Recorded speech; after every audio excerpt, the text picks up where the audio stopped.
Welcome back to Electric People. I'm Ty Williams. I was joined on the podcast today by Sales Director Grant Schaul and new market leader, franchise hitter, and just an overall up and coming leader that I'm really excited about, Spencer Conley.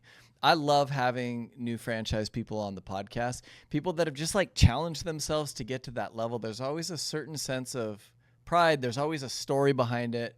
And we always talk about how sales training works better on trained people. I always learn so much from these conversations. So Spencer talks about how he found the job and how from the thing that stood out for me is from the very beginning, he would have these intentional goals and metrics and things that he was trying to accomplish from which he was really unwavering. I think that's something that's really rare.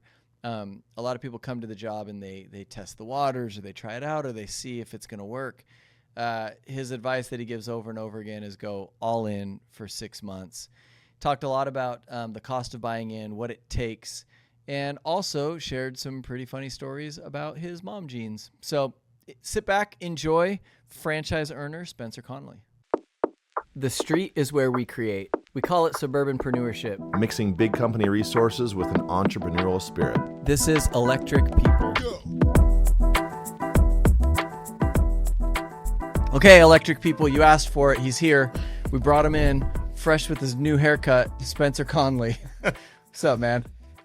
Nobody leaves me alone about this whole haircut thing. I gotta be honest with you. I'm just gonna start with it. I texted some people in the office to give me some questions, and the first question, Pia's like, "You gotta ask him how often he gets his haircut." And then I saw that line is hours shaved, hours shorn.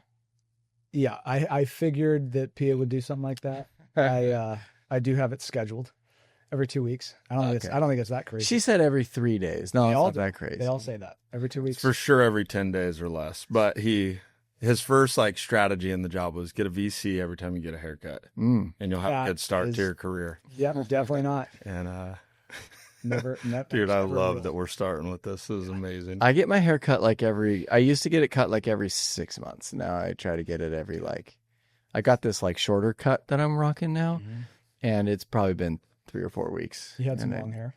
It was longer, yeah, but I'm getting it cut on Friday, so I'm gonna tell him to cut me up, make it so I need to come in every 3 days. Yeah, dude, it's not every 3 days. I actually can't believe we started this way, and I'm so happy right now. I can totally. This is the ongoing joke. Every correlation starts this way. Yeah, identically. Yeah. So for those that don't know you, fresh out of San Diego, just hit franchise. Give us a little bit of your background. So run up to finding the job, how long you've been here, and then what it took to hit franchise. Yeah. So I started here, started down in Palm Springs, actually, back tail end of November 2023. Shout out Ron Bautista, Crazy Ron. That's my wife's uncle. I was running a startup right out of college for 3 or so years. Cool. I was in the healthcare space, and we were a smaller scale private equity group, and we're buying home health and hospice companies, and a lot of regulatory changes with Medicare and Medicaid kind of changed a lot of that. And so... Wait, you started this company or yeah. you were... Yep. Yeah, because COVID happened basically my senior year of college. And so we were all in our, dorms and apartments because we couldn't go to class.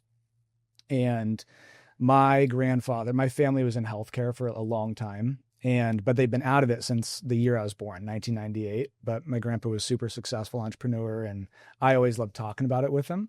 And they were in the senior living facilities, skilled nursing facility space up in Washington, one of the largest providers at the time.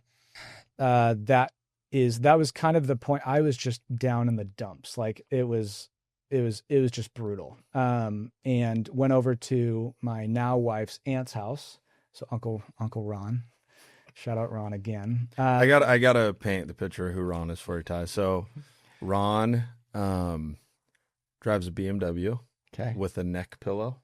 Oh, nice. Think that you'd go on a flight with AirPods in.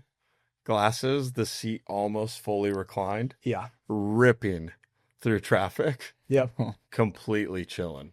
The neck pillow is surprising. It's aggressive. And it's yeah. It's the very best. And he's a stud. He kills it out in Palm Springs. And he's like, hey, man, you got to meet you got to meet the Spencer guy. I'm like, yeah, sure. Whoever Ron brings in, I'm down to meet. That's amazing. But yeah. Yeah. And so I walked in their house, we're having dinner, and Ron, forgive me, but I think he had like an IT business before that he actually did really well in for years and years. And then all of a sudden he was doing solar, and I had heard about him doing it, but I knew nothing about solar. Like I never actually worked for a company, because it was college, startup, and then all of a sudden the solar thing came along. And so he had a Sunrun shirt on, and I was like, hey, what's Sunrun? And he starts telling me about it and telling me, of course, how much money he was making, but also he was telling me about like literally the PPA. And coming from the space that I was in for 3 years, it's like a business model I found really interesting. And I was like, gosh, that's like super cool. And you do really well. And he was telling me about his schedule, and it just sounded awesome. And so I went home that night and I was like, nope, don't do it. Just stay focused. And then he texted me the next morning. He was like, hey, you should at least come to one of our meetings and just talk to this guy, Grant. I was like, okay, thought about it, told him no again. Then he hit me up like the next week, I think. And I was like, okay, I literally have nothing to lose at all. And so I went to this meeting, and on my way up, I've said this before, but on my way up to the Palm Springs office, I'm going up the stairs, and I was like literally telling myself in my head, do not take the opportunity, no matter how good it sounds. Like, do not do it. Stay focused, because this is like every startup story. If they just it's hard to know. It's hard to know when to persist and when, like, that's hard, because they say, like, don't quit before the miracle happens, and like, whatever, a winner's just a loser that tried one more time, all that stuff. But it's like at some point people do cut losses at the right time, so that's a challenge. Yeah. And I was naive, obviously. Like, I was just in a place where I was total tunnel vision. And so I went up there and I saw the meeting, and I remember I was watching the combine like go over their pitch. And again, I've never been in sales before, but I was in, of course, they're all new people, but I was listening. I was like, I think I could do better than that. And then I watched the meeting. Meeting was amazing. Says every rep ever, right? Yes, like true. when they... Totally. No, yeah. Especially now, thinking about me thinking that way. Yeah, dude. Yep. I think that all the time. Like, I remember my first time shadowing, and I helped, which you just don't do. You just don't. Like, the rule is stand 3 feet behind me and don't say anything, They get to that first objection, and the common guy's like, well, actually, that's like, this is going to save you money, so you should probably do it. And you're like, please stop. That's exactly who It's I like, was. well, what? You don't want to save money? I'm embarrassed to say it now. What you should say. I may have even authored the stand 3 feet back, mirror me, and don't talk, because I was that. Yeah. It's funny, too, because the person that trained me, Eric Mealy, I had him on the show. I actually never saw him get in a door. Like, I'd never... Not only did I not seen a sale, the first sale I saw was Chance Allred, but we never even got into a house. And now I'm thinking, maybe I know why we never got in the house, because I had all these really clever things to help with, I'd never put that together. You have this story in your head for years. It's like, it's kind of weird. Like, Eric's amazing, but he never transitioned, I guess. And everyone else is like, you can't see it. Yeah.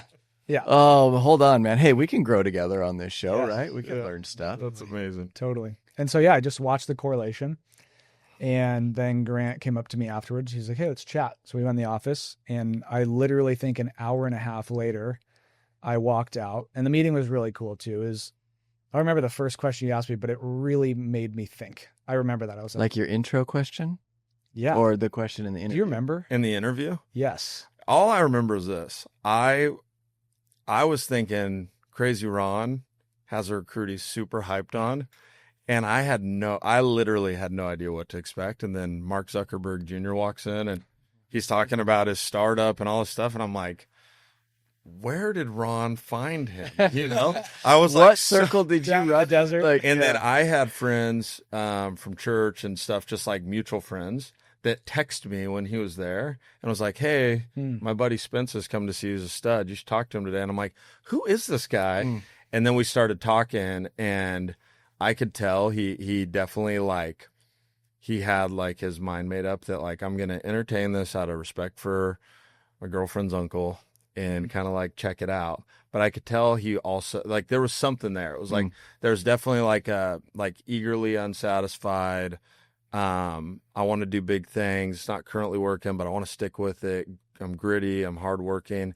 And so it turned in, it was probably like an hour or two convo where we hashed it out in the office, and I just kind of heard his story, and I don't remember what the question was. I just remember thinking, I'm like, this guy's gonna do so well here if we can get him over, And but yeah, it was great. Well, and shout out to Ron on the persistence, man. Like, so many people, like, they think they're bad recruiters because they haven't had the result. But like, it's interesting when you look at like attempts to success rate of recruiting. It's generally way higher than selling. Like, people will go out and they'll knock 15, 20 doors before they like create an account, especially like early on. And then they get one and they're like, oh, I'm really proud. They'll talk to one person that doesn't sign up and like, oh, I'm a bad recruiter. But it's like, dude, if you talk to 4, you're going to get one. Like the ratios are actually really tight. But I love that it was a no. And he just like tried again and it was a no. And then it's like a week later, he's like, just what do you got to lose? Like, that's how it's not more complicated than that, Totally. Yeah. And the craziest part was, I remember, I mean, maybe correlation was an hour and a half. So we're looking at like a 4-hour window where at the beginning I was telling myself, reciting, like, don't do it. And I remember when I left the office, walked downstairs, got in my car, and I didn't even like start my car. I just sat there and I was like, whoa, like it just hit me like a ton of bricks. And I knew that it was probably the right thing for me to do. And the funniest part was I didn't tell Anissa, my wife, girlfriend at the time, I didn't tell her that I was going to do it. Because that was my life, like my startup. Like, I mean, I literally was working 80, 90 hours a week. Well, and you did it for 2 years?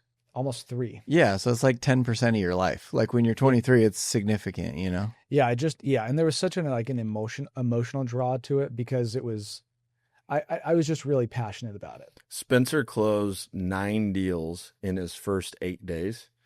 And I asked him, I'm like, dude, what's your girlfriend thing? He's like, haven't told her yet. Oh my God. Yeah, I didn't. And I just was like, what? And then it was the funniest thing. He's like, I had to see if it would work first. I'm like, that's working. You got That's actually awesome though. Yeah, I didn't tell her. And I remember the reason why, which sounds so silly now, but I also respect it because of like where I was at the time of my life. I remember the reason why I didn't want to tell her is because there were so many things that we wanted to do. Like, we've been together since we were 14 and 15 years old. Never took a break. 2 different universities. I played football in college. Like, our schedules were nuts. We've never faltered, not once, which is amazing. But also there was so much that went into like building a startup that there was so much that I said no to. 90% of the things we always wanted to do, probably even more than that, honestly, I never did. And it just became habit. I was like, nope, not now. We can do it later. And so the reason why I didn't want to tell her was I had never made money, basically. And I was like, I would love to be able to show her a big check because everybody's talking about how we can make like great money here. And I want to be able to prove it because I feel like for 3 years, I've been telling her it's going to work and telling people that it's going to work, and it hasn't. And I'm really tired of that. And so I wanted to prove it to myself. Ironically, Palm Springs is proof. Right. And so it just, I don't know. It was the start meant a lot to me. It's interesting. Like, it's kind of like the marshmallow test, like see who can like delay the gratification, because it's probably hard. I remember my brother Jordan, when he was on this, I think he talked about it in his episode, but, he was a competitive golfer growing up. So he like toured the country playing golf as like a little kid. And, he would do these things where he would tack 2 strokes onto his score that he literally didn't do with the goal to not tell our dad. So he'd be like, dad would be like, how'd you shoot today? He's like, I shot a 73 when really he shot a 71, which is like, that's the stuff of like he's a little crazy guy. He's a psychopath, but it's like these little, like the delayed gratification being like, no, I'm forging myself. I'm trying something. I'm going to try to develop. I'm going to delay. It would feel so good to be like, I actually shot a 71, or it feels so good to be like, the person you're closest to share with them what's going on in your life. But there's something about like, I don't even want to call it like gamifying it, but just being like but you're just making something up. It's like a deliberate patience to, you know what I mean? It's like what you're set on is more important than like the little like candy satiation that you're going to get from telling them, because it would be awesome to be like, hey, I sold 7 and no one else has done that in their first week in my office. That would feel great. Yep. But you had this thing where it's like, no, I want to prove it out first. And that trumps the temporary like sugar high of telling her. You know what I mean? Yeah. And she didn't even hear it from me. She heard it from somebody else that I started working here. Oh, really? Yeah. I don't know who, but she knew. It's And probably freaking Pia going around like Pia. Seriously, probably is. But no, we're Ron. You never know. But it's probably Uncle Ron. Dude. yeah, the little I know about Ron, it sounds like that might be your... he couldn't hold that. Yeah. There's not a chance. Yeah, it was awesome though. I don't know. Was she proud when she had learned that you were here selling and like had walked away, or was she like, oh, you put your heart into that? I thought that's what we were doing. Yeah, honestly, I think it was mixed because one, to see, I mean, it's like us, like when we have like reps, I mean, you guys have mentored thousands of people, but it's really cool to see someone, and I'm learning this, but to see someone who just works their butt off and then all of a sudden get a result. Like that's pretty, it's really amazing. I feel like from her perspective, that's what it was, but it was that way for a very extended period of time, like 3 years. And there was also a lot of sacrifice on her end as well. Like a lot, you know? And so to finally see like this chapter kind of close, I think it was bittersweet, if that makes sense. It does make sense. And as you were talking, as the word sacrifice stands out, I've never found the right way to say this, but in order to chase something, I think one method to do it is list what you're willing to sacrifice, right? Because I think consciously making a choice to sacrifice something just changes like your input and your level of intensity. I also think it's interesting that Grant said like upon first meeting you, he could tell that you had that thing like random. I got bit by a bulldog when I was a kid, and bulldog got these like they have those like underbites, you know, and it's so that they can breathe while they lock onto you and they like don't have to let go. It's like that. It's like you can tell when it's like, dude, if this kid grabs onto this, I can tell you're not going to be able to shake him. You know what I mean? Yeah. And so I think the discipline and willingness to say, hey, at 23, I'm going to sacrifice. I'm going to stick to this. Not many people do that. And if I had advice for new reps coming in or leaders, especially like if you're building a team or you're trying to build a downline or you're trying to like learn that skill, I think saying like, hey, I'm going to sacrifice this that I love for a year and I'm going to do it for this. Like for some people, it's like, hey, I'm going to sacrifice sleep to go to the gym. I'm going to sacrifice the gym to go surfing. I'm going to sacrifice. I remember Jordan would never bring his golf clubs out for the summer. We used to do seasonal sales. And it's like golf kind of makes him who he is, but he just wouldn't do it. I love motorcycles. I would never allow myself to ride in the summer. Just, nope, I'm going to give it up for 4 months. And it's weird because I don't know if they necessarily correlate, but I think something activates in your brain where it's like, I'm doing this and I've given something up. And so your odds of succeeding in that thing are higher. Well, I think it just stood out when you It's said actually that. crazy because he just trained correlation today. And the message was the cost of buying in. And like almost verbatim of what you just said, he just taught our group. And it was super impactful because everyone wants to hear from Spencer right now. But it was interesting because there was this list he wrote out where it was like, what's the cost basically? And a lot of the list initially and the day-to-day costs is like hobbies,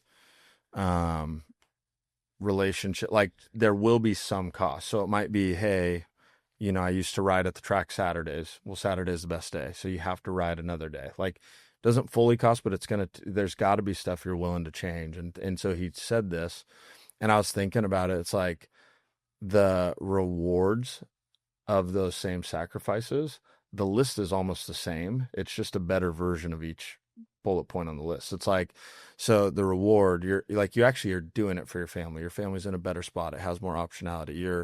Your hobbies, you actually can do more hobbies. You get into stuff like I go on those rides with you. I mean, there's so much stuff that gets better, but that delayed gratification and that piece was like, I mean, he just modeled it so well. And so it's crazy we're talking about this because literally 2 hours ago, like what you just said was almost the exact structure of Spencer's training he gave our group. And you could tell the reps were like, oh, that's the formula. Like that's it's so powerful. Like imagine saying like, write down one thing that you are going to give up in exchange for, you also could call it the cost of not buying in too. Like I remember I was just talking to him as my buddy just reached out to me today.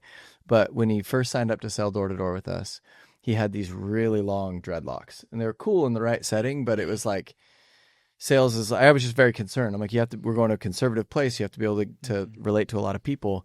And he said, do I have to cut my hair? And I remember telling him, I'm like, it's a very expensive haircut. Like it's a very expensive haircut. So it kind of goes both ways, but that seems to be something that, did you learn that from somewhere, or is it something that you just come out of the womb just disciplined, or what?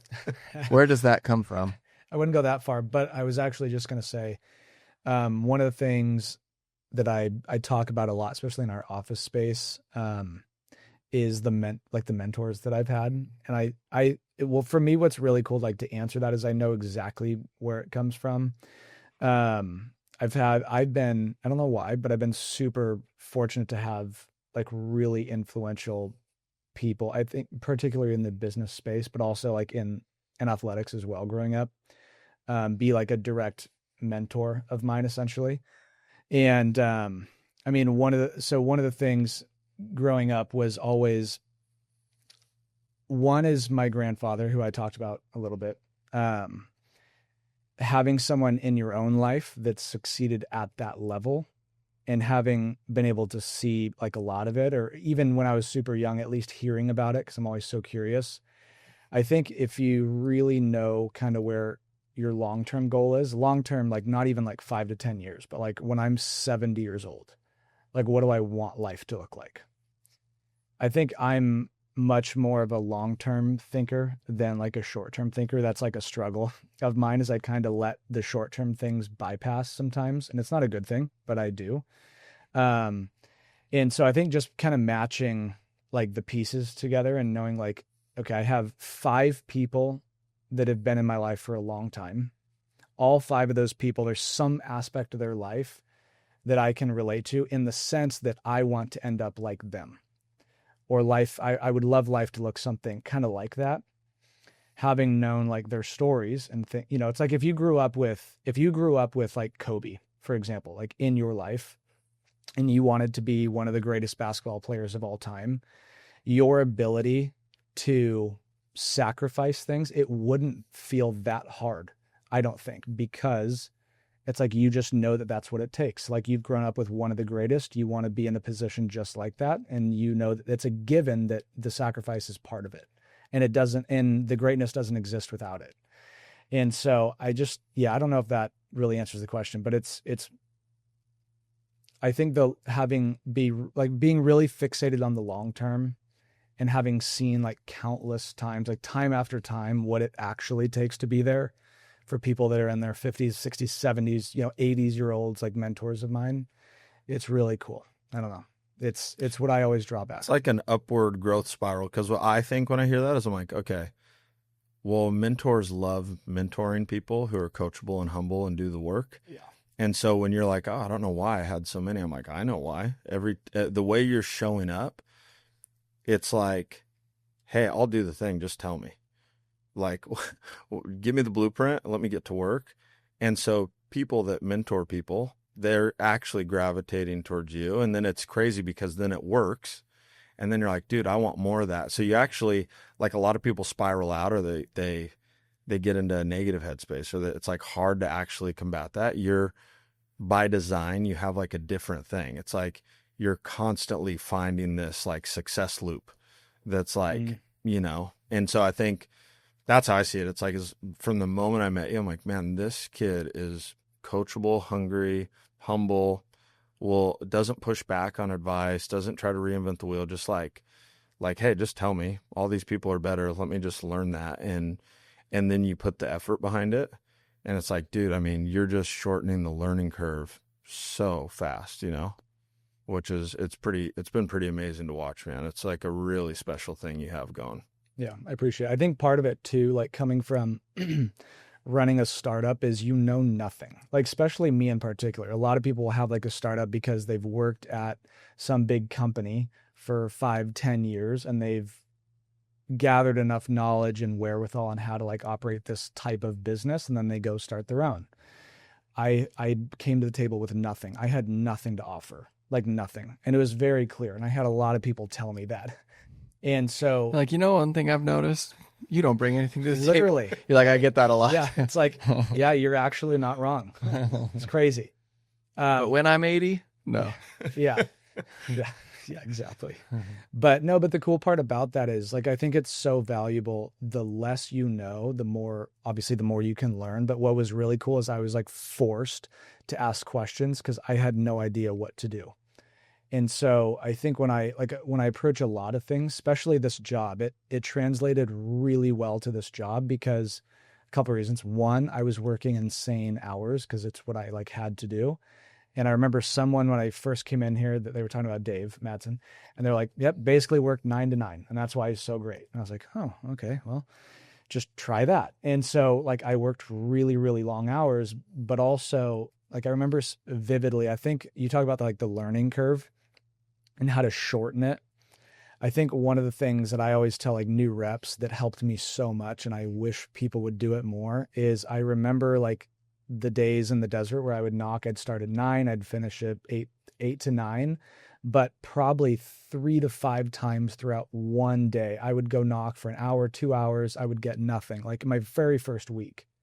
And I'm like, gosh, I don't know. It's not working. So I'd call Grant. I'm like, hey, like, this is kind of what's happening. Like, and he's like, okay, well, what are they saying? I'm like, well, they're saying that they're just not interested. Or they don't have time. Or someone from Sunrun's been by here 1,000 times. He's like, okay, well, why don't you try saying this? I was like, okay, got it. Click, go try it. Go knock for an hour, 2 hours. And so what happened was like, I knew nothing, but all I was learning was from, like one of the best. And so my learning curve was really, really fast. There wasn't like long periods of time of just pure struggle and not figuring it out. The struggle is important, but I think the sooner you can figure it out, the better, obviously, because success is like great and you feed off of momentum. But I would argue, I think the fastest way to like learn is, yes, go out and do it, but also get the feedback based on your failure and then implement it and execute like really aggressively and quickly. Yeah, being teachable is very fast, right? Like I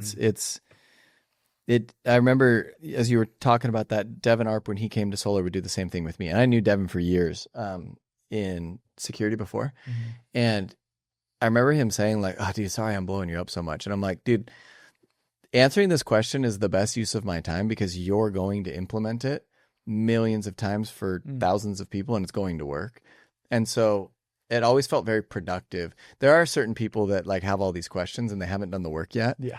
And so it's like, you're just go, like, just go try it, go not whatever, but when it goes to the right person, it's actually like super efficient. And then if you're even to say like, I knew nothing, like you still had ambition, you were still a college student, you still came from a good upbringing, you still had good mentors. It's just your mindset. Yeah. The challenge is most 23-year-olds think they know everything and they think that the ways that we're doing it are outdated or whatever.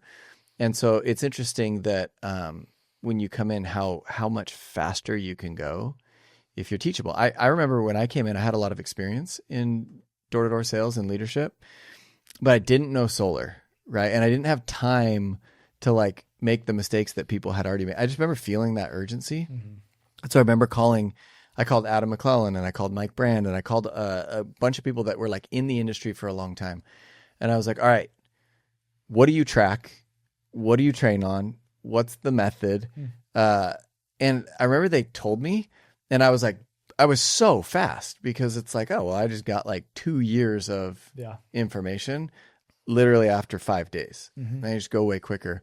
But it's an art. You don't find many people that are teachable like that. The other thing is I don't know, is you break down like people's stories, you find like the same patterns, but doing 8 or 9 and 8 days or 8 and 9 days or whatever it was, what was it? I think it was 8 and 11 days. Okay.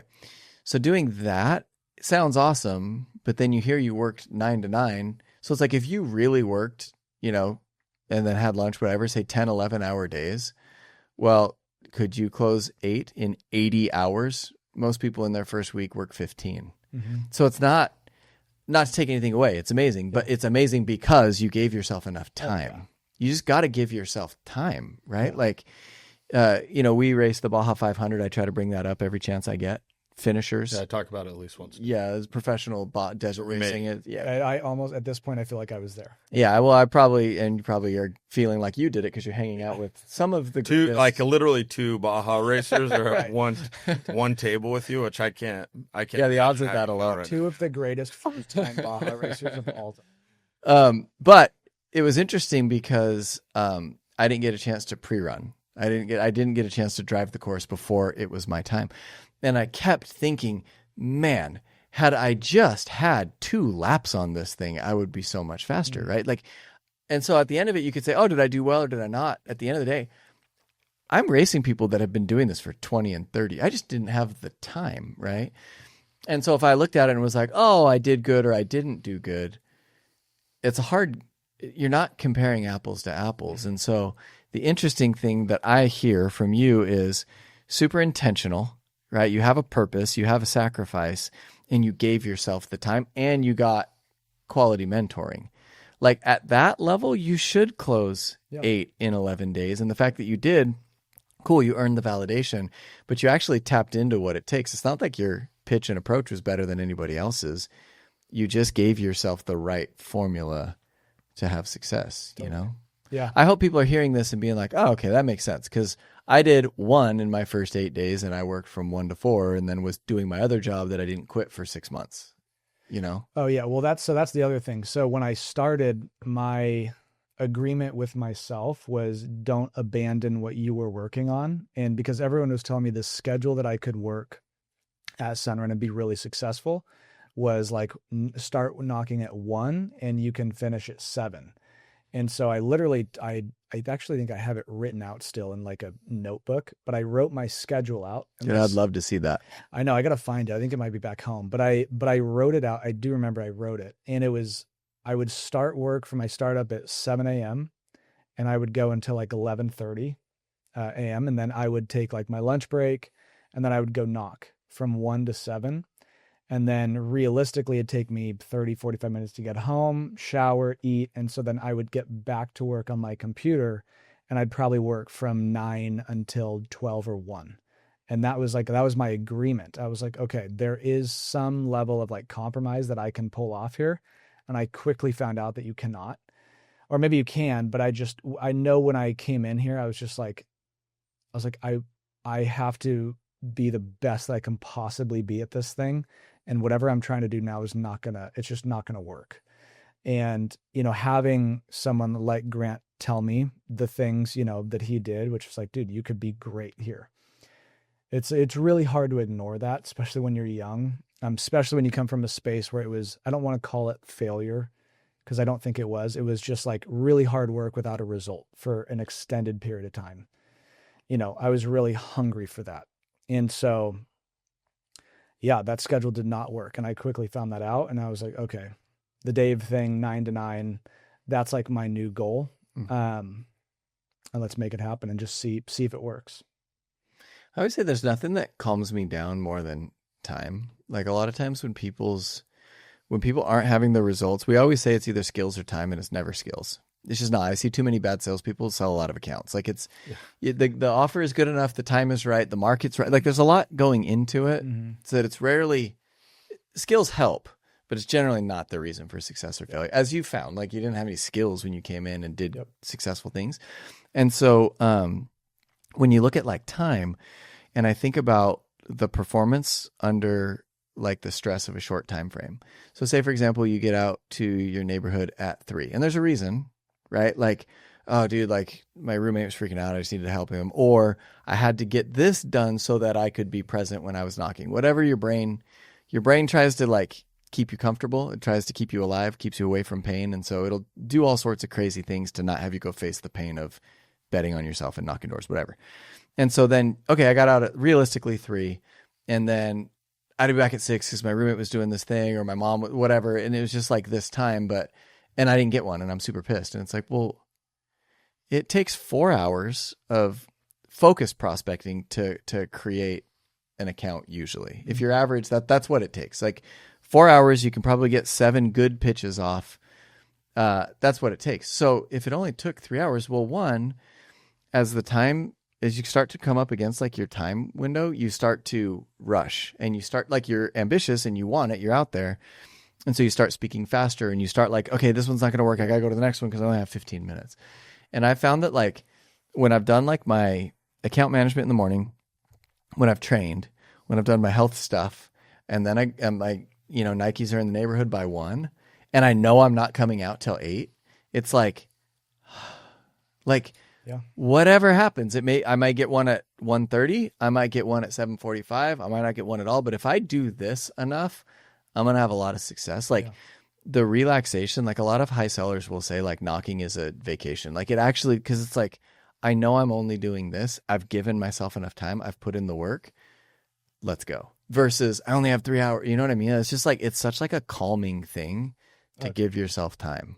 Yeah. And so so that's a really good point, because one of the things I've found, especially like over the past 6 months, is we talked about this in the training I did today, but I enjoy the long days. Like I thoroughly find the vacation, like idea of it. I thoroughly find enjoyment in that because I have so much time to make so much happen. And it doesn't mean that I walk slowly between homes because I have so much time, but it's like my skill level has risen to the point where I have more confidence in what I'm able to do in a certain period of time.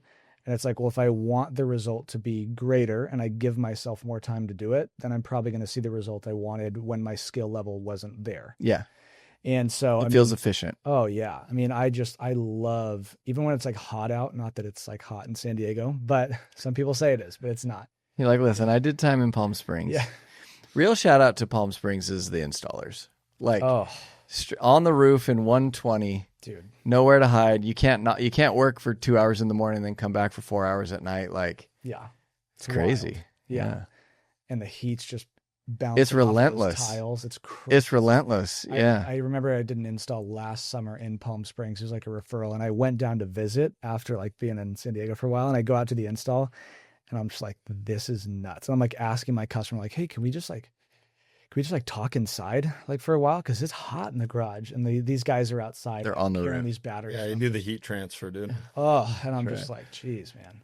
Your body like literally changes. It's funny because, you look at like you look at the Sherpas that their body evolves to do it, but then you step out of it for a while and you get that like coastal softness a little bit, It's a real thing. Literally like the people are doing amazing things out there. Like all that it goes into to like, anyway, I always think about that when I'm like, oh, my job is really hard. I'm like, well, is it actually hard? Mm-hmm. I don't know. Yeah. I mean, we have a pretty nice job. SoCal. I mean, kind of anywhere in the country, but I mean, we're in SoCal. It's super nice out. Never gets too hot on the coast. It's the best thing you could do, in my opinion. What brought you to San Diego from Palm Springs? Well, first of all, I always wanted to live in San Diego, which was kind of an ironic thing about the whole story. Like Where are you from? Palm Springs. You're from Palm Springs originally. Okay. Well, originally born in the state of Washington. Where? Tacoma. Okay. I'm from Federal Way. Did you know that? Yeah, I did not know that. No. That's Actually, that's where like if ever like sometimes my Federal Way shows. Oh yeah. Yeah, I get that. Okay. Tacoma proper? Like you're from Tacoma proper?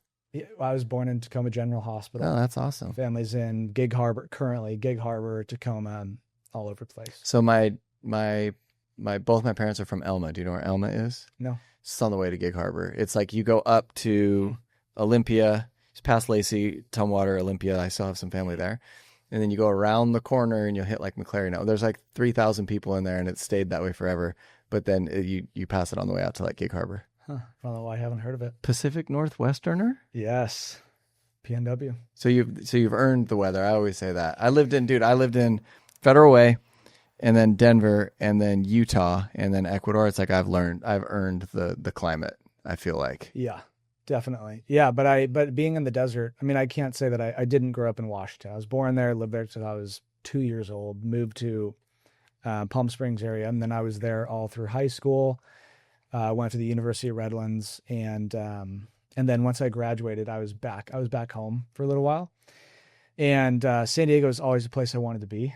Like I just wanted to live there really bad. And one of the things when I was running the startup that I would do to like help make some money, because I could do it all from my computer, is I would watch dogs.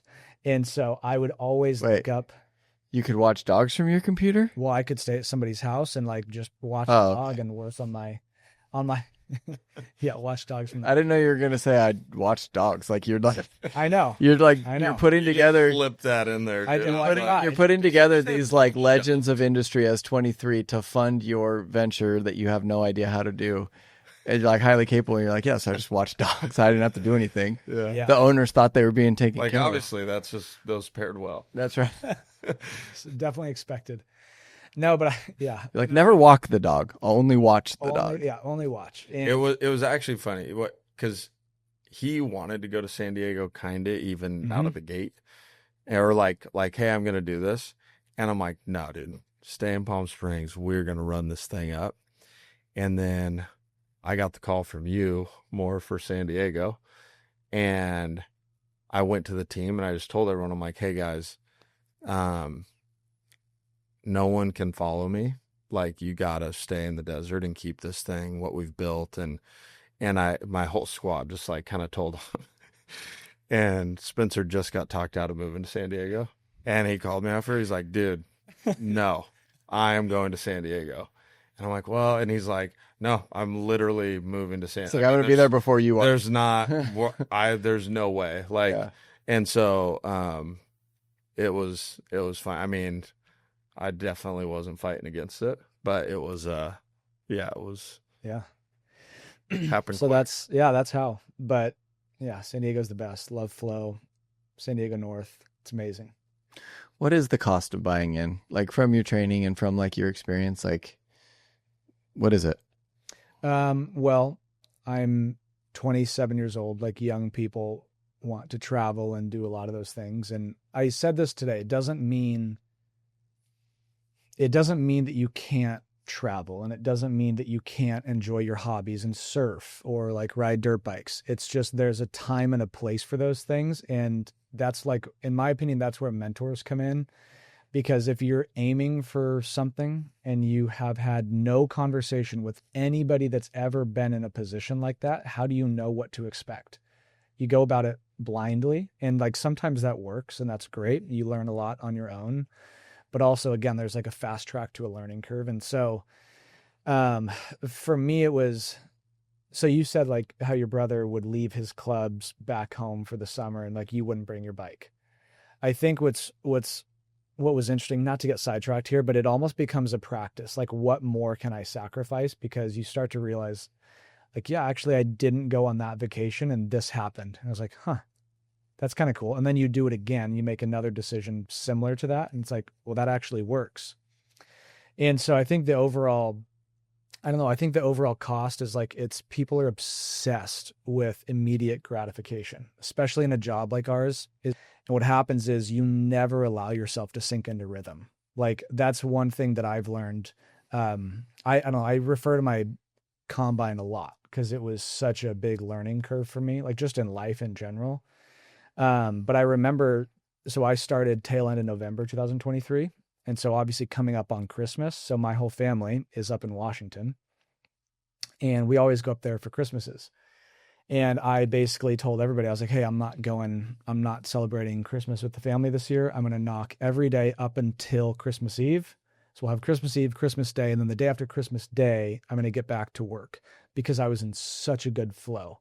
And like, I was doing really good on the leaderboards. I think at that time, so that would have been Q4. I think I finished number 1 in flow overall league points, like my first, go around. And so I was obsessed with this rhythm that I finally felt, and I had never felt it before for 3 years. Mm-hmm. And I was like, oh my gosh, I am putting in the work, but this time it's actually working and I can feel it. And I just wanted to hold on to it for dear life. And so I didn't, and that's actually what I did. I knocked up until Christmas Eve, had Christmas Eve, Christmas Day, and I literally was on doors at 9:00 the next day. And I have zero regrets about it. None. And time and place for sure. Like that, I was thinking, I was just in Texas with the drip guys, and they have their principles they live by, which is kind of like their vision and their like mission. And one of them is momentum matters. It's just like, it's a flywheel. It's like, hey, you've pedaled up this hill, which would be your combine. Now you're flat to down, and those pedal strokes push you a lot farther and they're a lot easier to do. And so one thing that I'll always tell new reps is it's hard to get there, but it's easy to stay there. The challenge is you have to have the right habits to stay there. Yep. But as far as like efficiency, like output or yield to input ratio, once you have, dude, your confidence is there, your referrals are there, customers are seeing the fruits of your labor, so the social proof is high. You're talking about the success you just had yesterday. It's still fresh. They can feel it. Your learnings are at the tip of your tongue because it was only 12 hours ago. And so it's almost like, hey, like when your hand is hot, you don't come out, you keep playing, like you keep, I mean, that's a bad example, but when you're in flow, when you're in rhythm, when you're in the downhill, that's when you pedal because it's so efficient. It doesn't take much, and the yield is very high, you know? Totally. Yeah. It'd be like a farmer would never vacation during the harvest. That would be crazy, you know? You should share what you learned from your coach about the gray zone. Yeah. Because that was one of my favorites. I've never heard that before, but it kind of like, well, you just hear it, but it's this analogy that really ties into like what it costs and having 1 foot in, 1 foot out. But maybe just explain that really quick, because I think it's like perfect for what we're talking about. Yeah, totally. So, mentor of mine was in the SEAL teams for 25 years, like really senior guys, but obviously retired now. But How do you know him? so my roommate in college, is his dad. And my dream literally since the time, I don't even know, since I was probably 7, 8 years old, was to like be a SEAL specifically all the way, even through college, like my last year of college. Well, probably my junior year of college. Like that was just my thing. I was just obsessed with it my whole life. And I had never met a guy in the SEAL teams. And so I show up first day of college and, orientation, and you meet your roommate for the first time. And like, he's like, yeah, meet my dad. And I met the guy, he's a cool guy, didn't say much.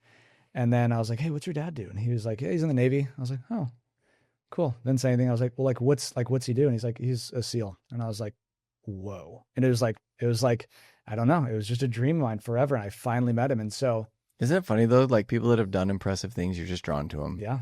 And it's also crazy that someone that went through like BUDS and SEALs training, got certified or whatever, like 25 years ago, you really don't meet ones that are like that. Sets such a pattern for the rest of they like live, but you know what I mean? It's like, it means something to be a SEAL 30 years ago. Oh yeah. You know? Yeah. I mean, it was, but it was really cool for me. And so my roommate, we both played football for the university. And so, before games on those game days we would have, is I would always call his dad, and he would talk to me and just kind of like get my mindset in the right space. And it helped me a lot. And so towards the tail end of college, COVID happened, the whole startup thing. And I formally reached out to him and I said, hey, can you like mentor me every week? Like, can we talk like for even 30 minutes, whatever it is? He was like, yeah.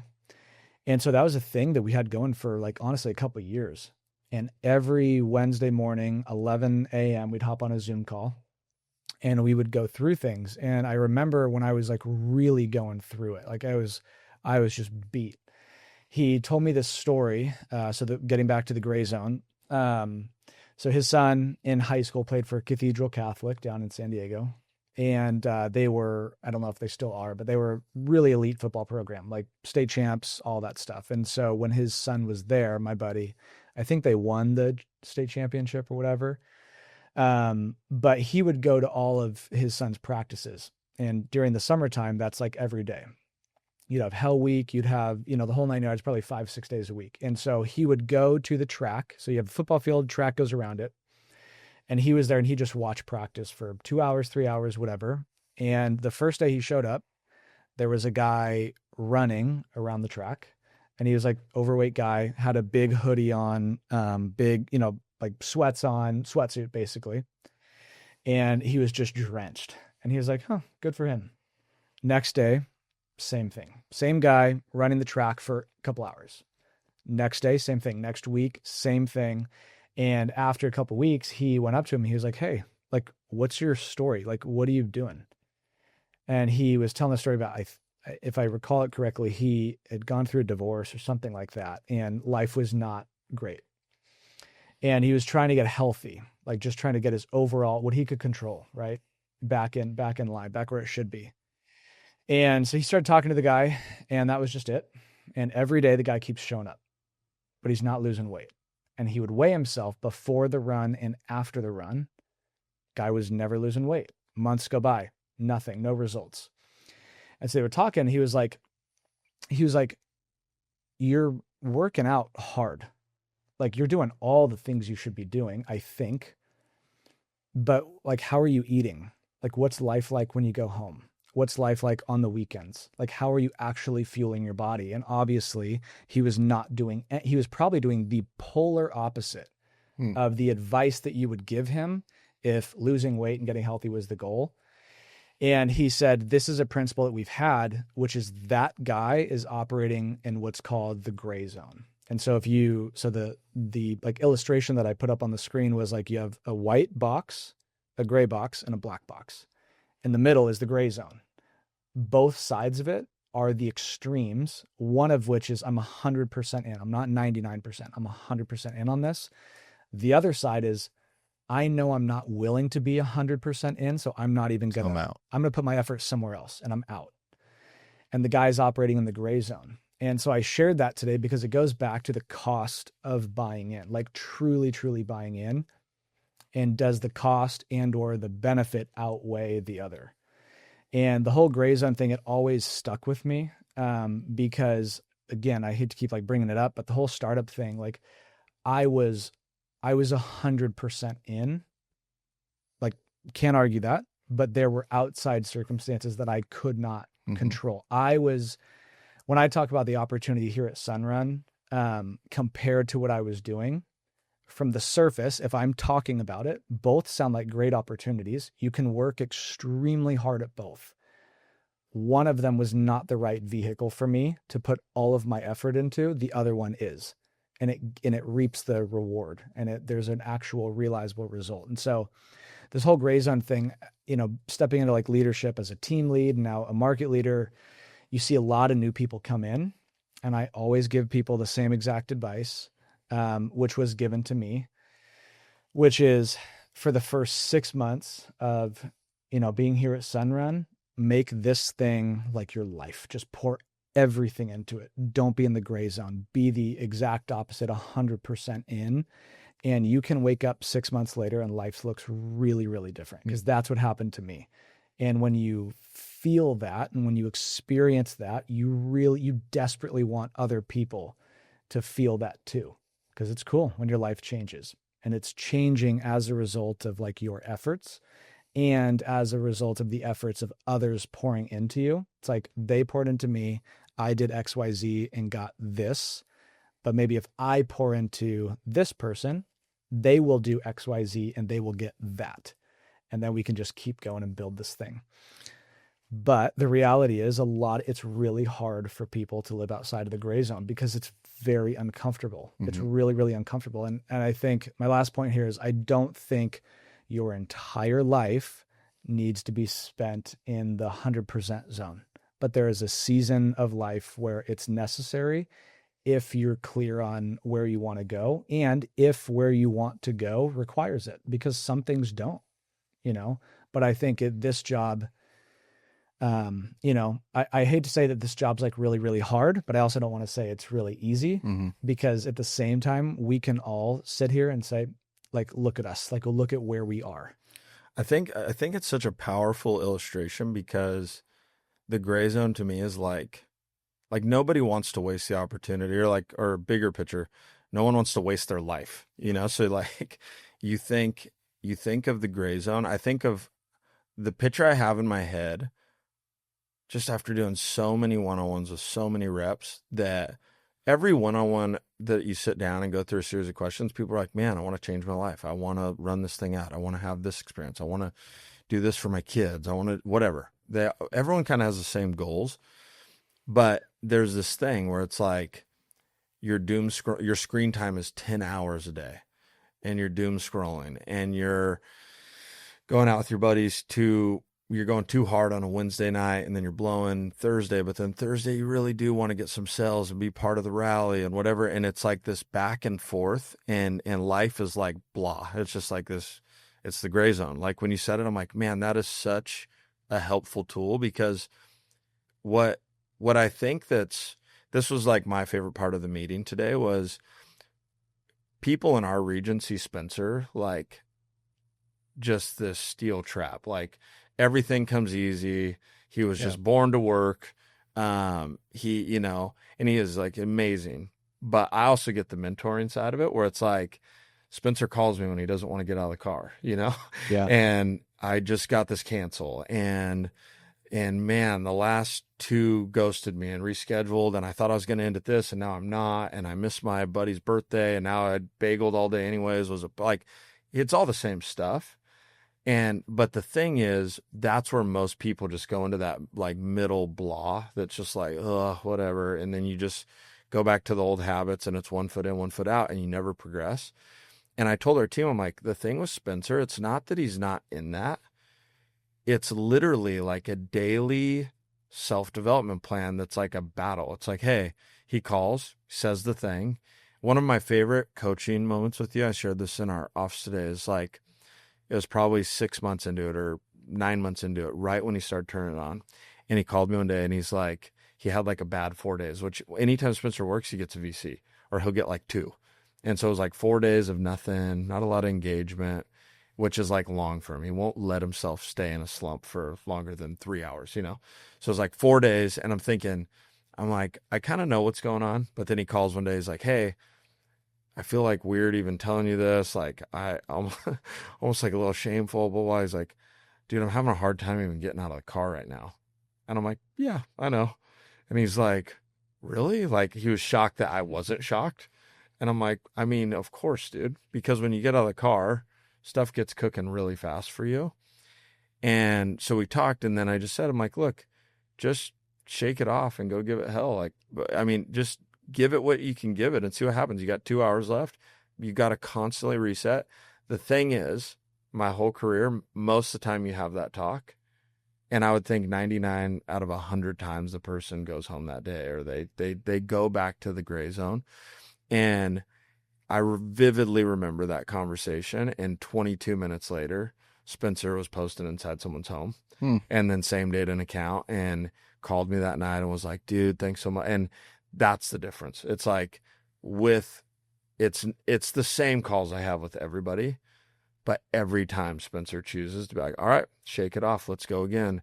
And then it just compounds and folds in on itself. And it's like, he called me after he hit franchise. It's like, is it weird that I don't feel like this is like near the end of my potential? Like, is it weird? Like, this is awesome, but is it weird that I feel like I want way more? And I'm like, no, dude, because it is so much higher. And so I just think that principle, dude, it's so cool. You actually embody all the principles that you share with people. And like, it's really clear why you're so successful. I'm just so proud of you, but it's really awesome. Really cool. I'm told to ask, do the skinny jeans and shoes help you sell more? Oh, we did it again, didn't we? This isn't. We did it again. First electric people guest to walk. Okay. I mean, I guess you could call them skinny jeans. I don't actually know. I just know that they're flexible. And no, so here's the thing. So here's my philosophy. So I posted the shoes are. Let me explain. Yeah. Okay. Okay. I'll let you. So I have a philosophy that I've discovered in the past like 6 months, and the philosophy is this. So I'll give two examples. One Haircuts is and mom jeans. God, here we go. Just one or two. I can't catch a break. There you go. But okay. He's like, I'm sharing very. We need to do an things here. incentive. We need to do an incentive that if Spencer Nope. isn't top performer in the bigs this year in our region, you have to grow your hair out for 3 months. You're just not allowed to have the 10-day hair. I'll have or 4 days. We'll take it, but if Grant doesn't do the same, then he has to knock in those like toe shoes, like the little finger shoes. Yeah. The Vibrams, dude. Yeah. And you have to tell your every door approach why you're wearing them. Yeah. Shouldn't be easy. I don't think you can wear those and not talk about it. I feel like those kind of things at a certain level, you would sell more. You would be like, you'd be breaking preoccupation so hard. And then you'd be like, I'm not taking them off because I'm toe shoe guy. Yeah. people No, have can you take your expectations. shoes off in the home? Like, I will not. Yeah, I mean, There's zero. my chance. card says the toe shoe guy. I'd ask you if you want my shoes off, but I don't even know if these are shoes. It's like, yeah, no. Okay. So here's my philosophy. So I got 2 articles of clothing that I stand by. So go on the league store, and there's a shirt that I posted in the franchise chat, and I said, I feel like a damn zookeeper after I know the exact shirt, and I remember the. Of course. Okay. So And it's like zookeeper. It's more of a pale gray than a khaki, right? yeah. Well, yeah. So it's gray. And I wore it though with like kind of these 5-inch like khaki shorts. So I literally looked like a zookeeper. At least It looks like you care for animals for sure. Yeah. It's got there you that go. look. And I do. Yeah. But Okay, so that's the secret. well, It's like the superstitious So here's the thing. button up, So like I have that button up that I just started wearing last week. and it's going well. It's yeah, it's going really well. So I have that, but then I also do this thing. You can't see it, but I have it on now. So I have these jeans on, and I wear running shoes. And nobody wears jeans and running shoes or a zookeeper shirt to impress a single person. Tenny runners, we call them. Yeah, it's literally this thing that I've thought through, and I'm like, oh my gosh, I'm onto something. And so when I knock on someone's door, instead of looking super swagged out and trying to impress somebody, I don't look like I'm trying to impress anybody. And so it probably means that I'm there to just do my job. Dude, You're doing a takeaway with your wardrobe. listen, I actually really get this. There's I'll send it in. So I do a training on this, but it's a Turning Pro training. Have you ever read anything by Stephen Pressfield? No. I was thinking about this. You should read The War of Art. It's one of my favorite books. But he talks about the second you set out to do something important, you're immediately met with resistance. And so it's like, again, you go to lift weights and what? They're heavy. That's resistance, right? You do resistance training, or you go to like knock doors, and then you're immediately met with the resistance and the reason that most people don't do it. It makes total sense. It's how you grow, whatever. And so he has this book called Turning Pro that I do a training on, and I show a picture of Ty the amateur and Ty the pro. And the amateur was very individual and needed to look a certain way, and like was identifying with the image and all that kind of stuff. That was like ego was like most important. And then the year that I went from, I would say, an amateur to a pro, I totally dorked up. I was like, okay, you know what? I'm just gonna like buzz my hair. Yep. And not that buzzes are dorky for my buzzed buds out there, but I just like no modifier. Like there's no descriptive thing, right? And then there's I just put on the cargo shorts, and then I always knocked in like skate shoes. And so I was like, I remember saying, I'm in the walking business. I'm going to get some walking shoes. And I got some all white Nike Shox. This was 07, kids. It actually might've been 05. I think it was 05. So they're kind of like shiny leather, white Shox, cargo pants, button up, buzz cut, red hair, going to work. And my results were more than double. And it's not just because of that, but I do understand the mindset of like, hey, listen, this is not about me. Like, I'm going to work. Do you remember have you seen Ocean's 11? No. I haven't seen. What do we talk about now? There's no Ted Lasso. What? That's not true. I've started Ted Lasso as of a couple 2 days ago. If you started Off it an and Eat not Threat. finished it. Yeah. All right. There's this part in Ocean's. I'll talk to Grant for a minute. Yeah. There's this part in Ocean's 11 when Brad Pitt is giving Matt Damon this advice. He's going to go, and Matt Damon's a total nerd in the movie, and Brad Pitt's totally cool. And so he's coaching this guy, and he's going to go in kind of like undercover and like sell this thing. And so they're like rehearsing like you would do with a new rep. If you were to say like, what are you going to do on the doors? And the very first thing he does is Matt Damon looks down and he goes, nope. He's like, don't look at me. They're going to think you're lying. Don't look down. They'll know you don't know the answer. Don't use, 10 words when 5 will do. And he says, be funny, but don't make him laugh. And then this part. He has to like you and then forget you the second you leave his sight. And I was like, stop, pause. That's it. They have to like you and then forget you the second you walk off. You don't want to be too distracting, but when you can put yourself in a position to basically say, I'm going to be serious about the job and I'm going to do what it takes and I'm going to have broad appeal and that's going to help me help more people. Dude, something happens where you drop the self and you start making about other people and your success goes through the roof. No, it's an actual thing. Like I'm going to get some mom jeans. What do you want? We got all. Oh, okay. Wait, really quick. So shout out to Origin. So Jocko Willink, this is his company. Okay. These are amazing. You can knock in them, squat in them, and do whatever else you'd like. Fight like the Taliban in them if you're Jocko. Yeah, probably. Do some jiu-jitsu in these. But it's yeah, perfect that Jocko has that. Have you heard his bit about his hair? Where he's like, he's like, shave that off. Don't need that. Yeah. Yeah. No, get that out of there. No decisions. Yeah. No, it's a real thing. I've been preaching at San Diego North, and I don't think Actually, I think one person's taken me up on it, and I do think they saw results. But yeah, for me, it's like a real psychological thing. And I actually, like, I know it's funny, but I actually think it works because even outside of how other people might interpret it, so this homeowner, for me, it's like, okay, I am here to like just go to work. I promise you the homeowner doesn't think anything. I don't think anything. It's fun that your friends have like, you're a cool guy and your friends have like razzed you up about it. But like, it is funny to talk about, but there is a certain principle to being deliberate with how you conduct your business. There's a reason Zuckerberg wears the same thing every day. Steve Jobs used to wear the same thing every day. Like, there's something to that. And I like it. Like, it's not the thing, it's your thing. And so it's like the fact that you're bought into it and just doing it, it's kind of a form of sacrifice where you're like, I'm doing this to have this, and that's what it's so true though, because we have people that are so talented, they can be swagged out and sell. But then you see like a combine rep and they're wearing like neon orange glasses and a backwards hat. Dangly. And you're like, Dangly earring. Oh, yeah. And they're not, and they haven't got an AC in 2 weeks. And I'm like, man, you're so risky. It's the expensive like haircut. You're such a risk taker, you know? And so it's like it's funny. It's like a takeaway with your appearance. You're just kind of like, hey, like, it's like being pleasantly persistent, but without speaking. It's just it's like your starting point, which actually is. And whether it's super true or not, you feel it. And then you probably act in accordance with that feeling. And it's just like, yeah, I'm just professional.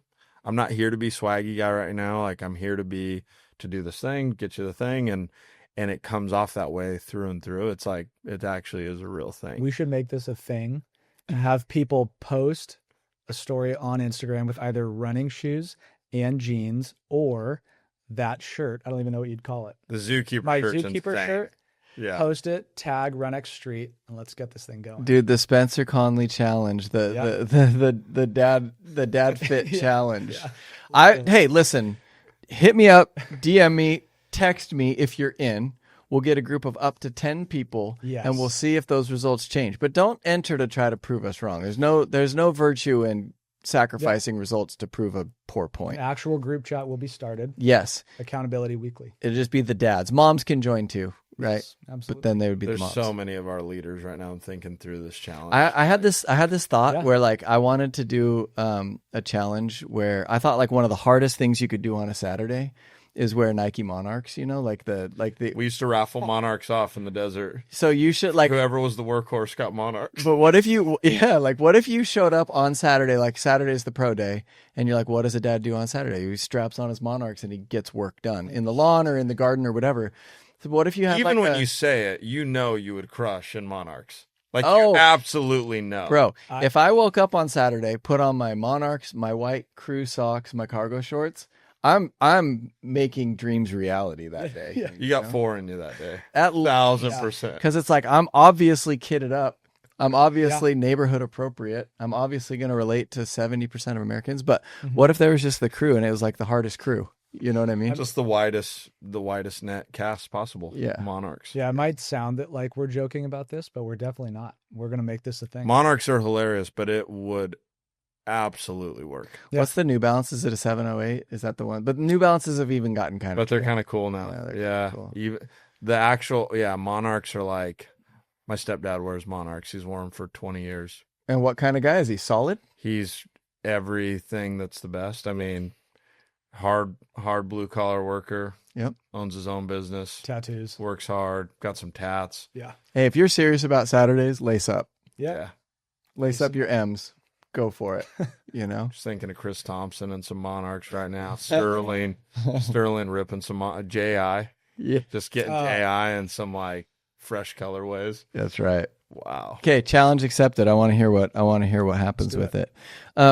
New reps, what is the distinguishing factor between someone that has early success or struggles? Like, what are things that you see in a leadership position that help new reps succeed early?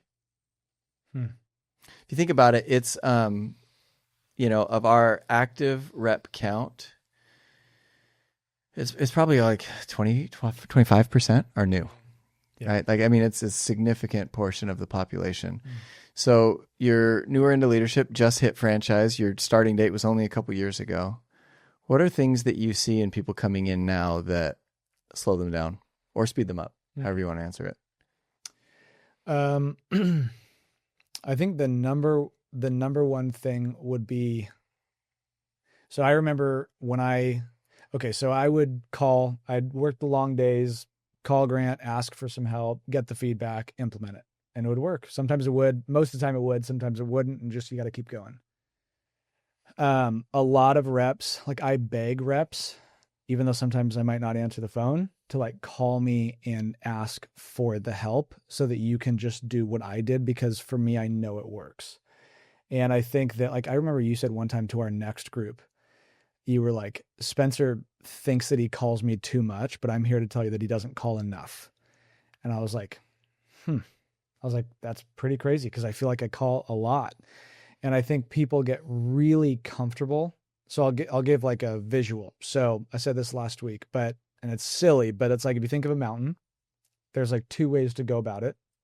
One is you can crank it up to a 10, scale the whole thing, or take your time and talk about scaling, going up the face of it all the way to the top, grind it out, get there as quickly as you possibly can, pace yourself, but be aggressive. Because once you're at the top, you only have one way to go. And that's where all the momentum is found, because you're going downhill, right? Momentum on a bike isn't found going uphill. It's going downhill. And that's where you want to really catch speed. The other way, so it's harder to do that, but the reward is bigger. The other way to do it is to not even scale the mountain. Don't even go up it, just go around it. But there's no momentum found there, because there is no downhill. It's this long, thought out learning curve that can take, I don't know, a year. It could take 9 months, whatever that would look like for a new rep. And so I would say, and kind of what we've already talked about, 6 months. If you have anything scheduled, cancel it if you can, and crank it up to a 10. Give it every single ounce of your being. Ask for help every single day. Do not let a day pass. Like, you never have a perfect day, even though sometimes it feels like it. You go close 2, 3, 4 in a day, but like, still there's probably something maybe you could have done to tighten up the process, or whatever it is. Debrief. Even if it feels like a good day, debrief. Talk to a leader, talk to someone who's better than you at the job.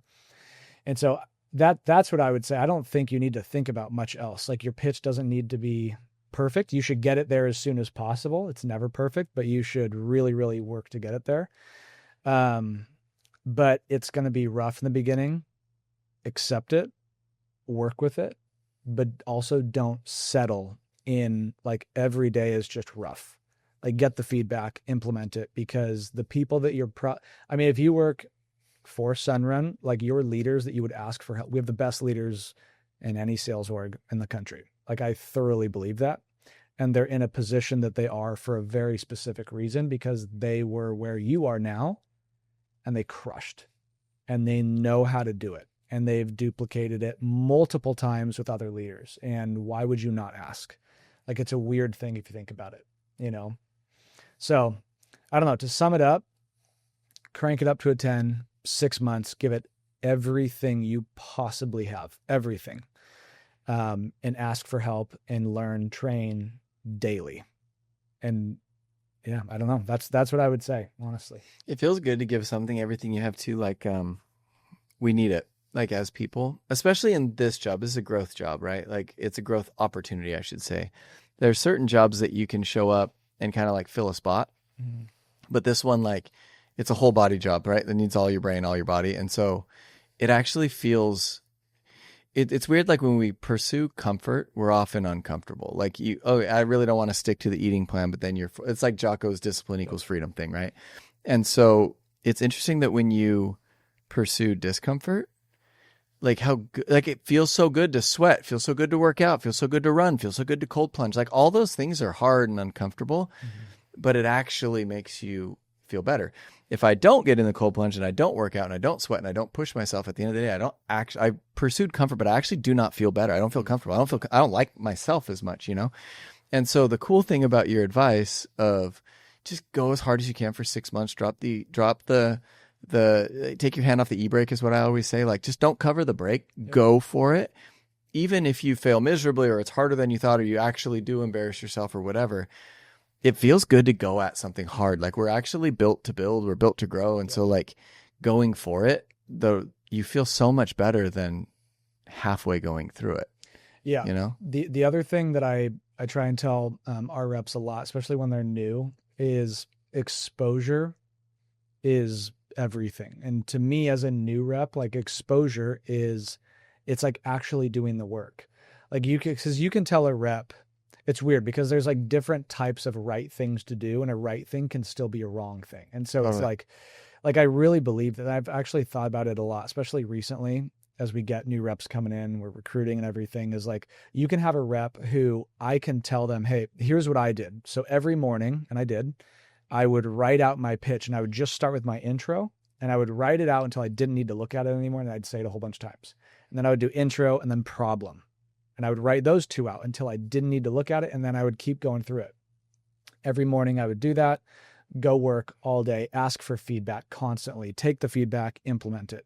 And then at nighttime, I would do the same thing with my pitch, because I was told that the number one job of a new rep is to know your pitch is like just as well as you possibly could, because that's all you need.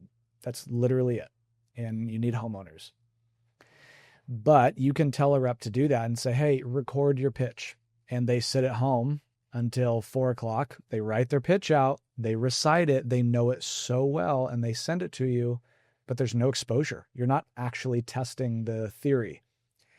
And so it's like, it's a right thing to do, but it's not like 100% the right thing to do. And so the exposure element. Well, it's the right thing to do at the right time. It's the totally. complete wrong thing to do at the wrong time. Yep, totally. Yeah. And the exposure element, I think, is, it's like if you have a kid who, like a little kid who doesn't know how to swim, and you're the parent, you want them to learn how to swim, is more swimming or less swimming with an instructor going to help them? It's probably not less. We all know that.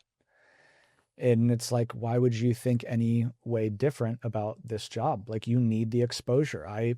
But there's also, again, there's a right way to do it. Like if you tell a new rep to go, hey, work 9 to 9, maybe they burn themselves out and they're not asking for the feedback, and they literally go 9 to 9 and they don't take breaks. For me, I'll work a 9 to 9 schedule still to this day, 6 days a week. I thoroughly enjoy it, but I'm not knocking 9 to 9. I'll go 9, or, what I prefer is like 10 to 8, and I'll go 10 to 12, and then I'll take like a little break. And then I'll go, whatever. And I just break it up like that. And I have more exposure to more opportunity, but I'm also pacing myself the right way. And so I think for new reps, you got to do the same thing. Exposure's everything. And a learning curve, do not settle with a slow learning curve. Scale the mountain, go hard, crank it up to a 10, because that's the only way you can find momentum. If you go around it, you'll never find it. I love what you're saying about feedback, because it makes me think of golf. Like, I'm a terrible golfer. And there's so much to a golf swing. And I honestly think if I practiced all the time, I would never figure it out. Like, I don't think, like, even if I went 9 to 9, just hit the ball, like, I actually get more frustrated and more confused what I'm doing. I'm like, I don't know. Now I feel like I fixed that whole thing, and it's even worse. It's hooking even harder now. Like, it's such a confusing thing, and I feel totally lost. And I think like, there needs to be the relentless effort, though. Like, no one would want to coach you if you're like, well, I'm not even going to go to the driving range. It's like, you have to do the work. But then the feedback, like you need the practice, but also without feedback, I'm just going to keep practicing wrong. So it's like, I remember Jason, my boy, he's so good at golfing. He gets frustrated teaching you how to golf. He's like, why are you holding it like that? And he just roasts you the whole time. And I'm like, I'm getting worse playing with you. And I went with Judd one time, and Judd just was like, hey, do this. What's happening is your arm's moving this way. Put this sleeve under your arm. Try to keep that pinched while you do this and pull it back. And he gave me like a couple things, and then pushed the thing out. Dude, it's the best round of golf I ever played in one day, because the feedback was there, and he knows how to do it. And I like, when I'm hearing you talk, it's like, okay, because it's right. It's like skill or effort. Effort to me is definitely first. We'll meet you on the mentorship side if you put the effort. But it's also like, there's some people who get in like this NPC knocking mode, because they're just out knocking and tracking pitches, and they're not like actually even thinking it's possible to get a VC today, or to go like create something out of thin air. It's so far removed that it's like, I don't know, I'm just doing the effort forever.